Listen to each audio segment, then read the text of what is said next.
Good morning mga kagala. Ayan po ang almusal natin today. At saka yung itlog. Ayan mga kagala.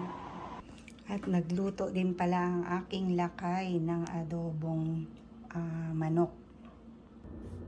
Ayan, kain po tayo mga kagala. Ayan, mag-rice po tayo ngayon. Brown rice.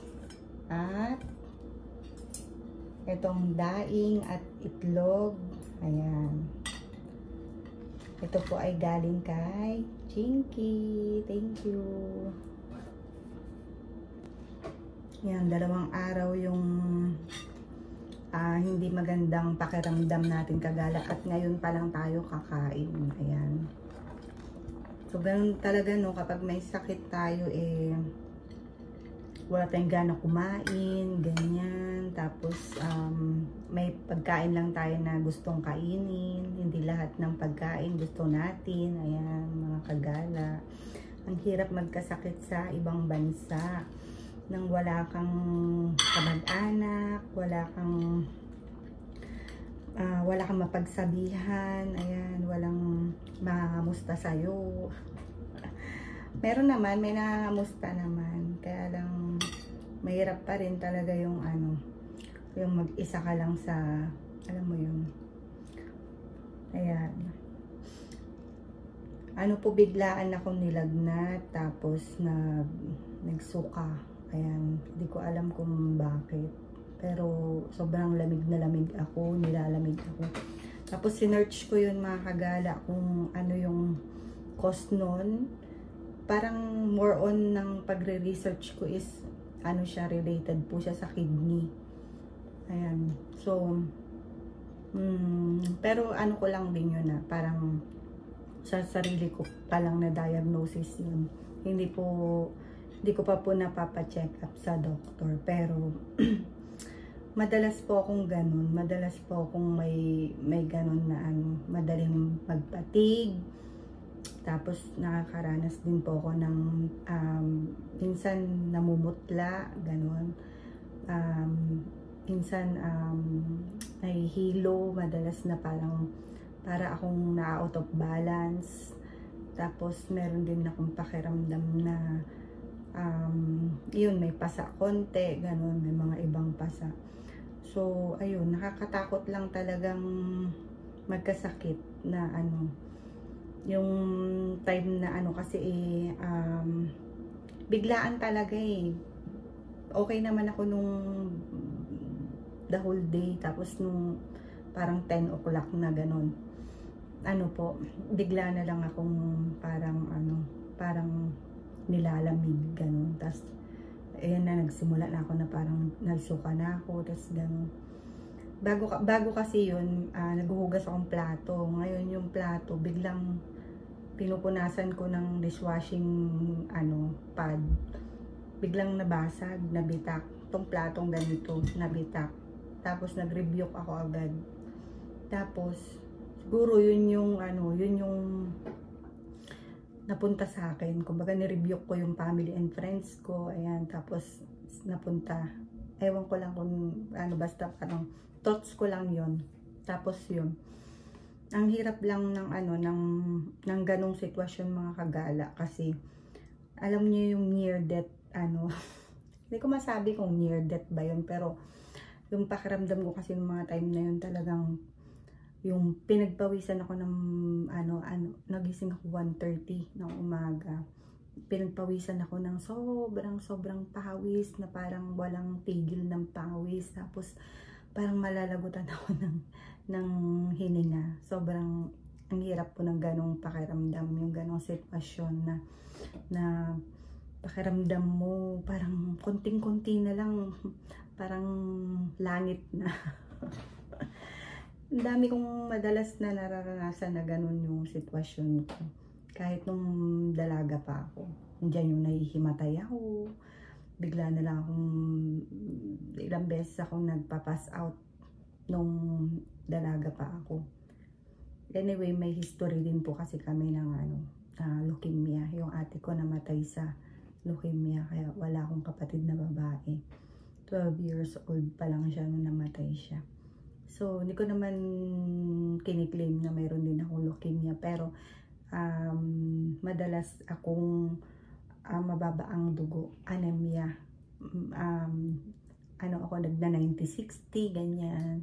So, pasa-pasa ang katawan, tapos mababa ang dugo, nahihilo, madalas di makatayo, makaano, ganun. Tas isa pa yung nagmamanas yung paa, ganun. So, yun yung mga sign na nag-research ako, nakita ko sa kidney related yung aking pero hindi naman ako mahilig sa maalat.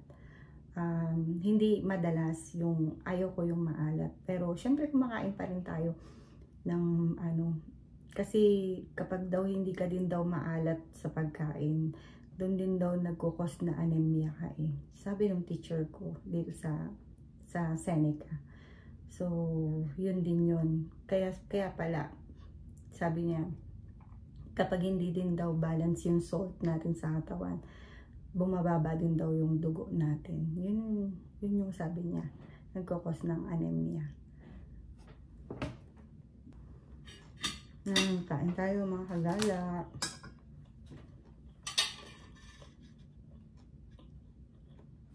Paborito ko sa itlog yung mayroong paminta. Ayan.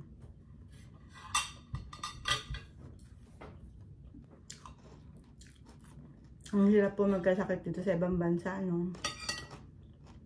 Gusto ko sana kumain kahapon ng paksiw na tilapia or sinigang na may sabaw, tas maasim.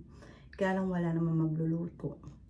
Wala din akong stock dito na pagkain kasi nga nuubos lang namin yung pagkain muna na bili namin last week. Wala din naman dito yung parang karinderya, walang mga ganon dito. Tsaka yung pagkain Pinoy malayo pa dito kasi nasa Scarborough kami sa Batters and Wilson. Yun yung maraming parang Filipino restaurant.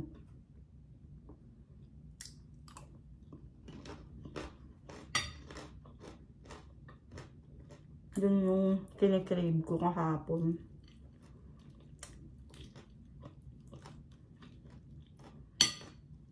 Ang hirap magkasakit. Kaya alagaan na yung sarili ng mga kagala. Pero syempre, tulad ng kwento ko sa inyo, biglaan lang nagkaganon. Hindi natin masasabi kung kailan tayo nagkakasakit. Kailan natin mararanasan yung mga ganong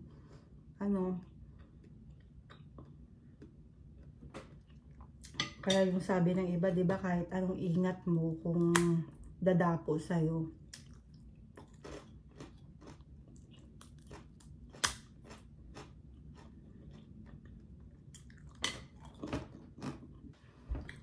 Ito rin pala yung pinaluto ko kay kagahapon, kagabi, kasi hindi ko kaya pang magluto kagabi. Yan, tikman din natin kahit isang peraso.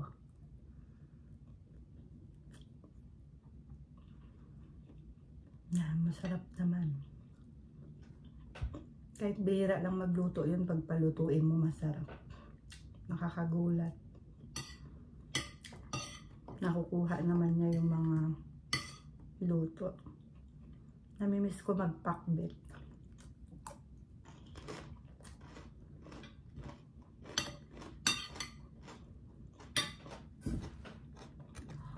Ang sarap ng daing na to kagala, oh.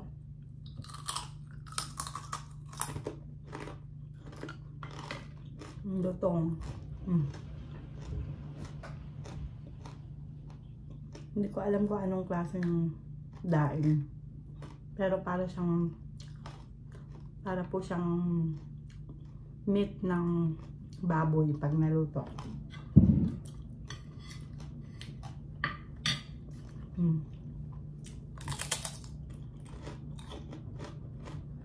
Parang kasi sarap po siya ng danggit.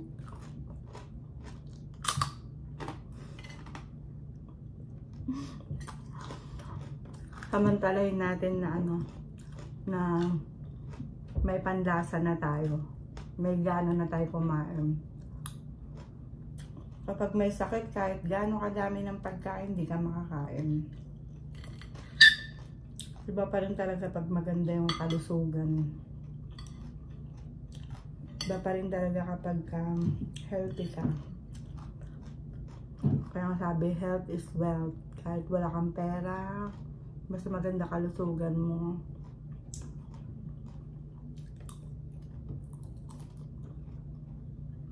Kasi na-realize ko talaga, dati ko pa naman na-realize na kahit gaano kadami ang pera mo, kung dinapuan ka ng karamdaman, hindi mo pa rin makukuha yung dati mong energy.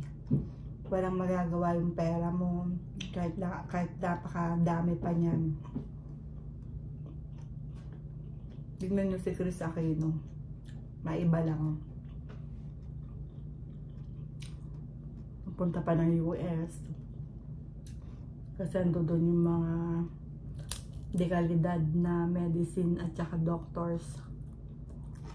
Pero kahit gaano kadami ang pera, wala pong magagawa nun. Kaya ang best is alagaan ng sarili, huwag abusuhin ng sarili. Pero meron din naman na iba na wala namang ginagawa sa sarili, pero talagang sadyang yun yung faith niya, faith. Parang si Miriam Defensor. Di ba wala naman siyang, hindi naman siya naninigarilyo, pero nagkaroon siya ng lung cancer. Ako, wala naman din akong bisyo. Hindi ako naninigarilyo, hindi ako nag-iinom. Occasionally lang. Pero madalang pa yun. Yun gagala. Pero kung dadapuan ka talaga ng sakit,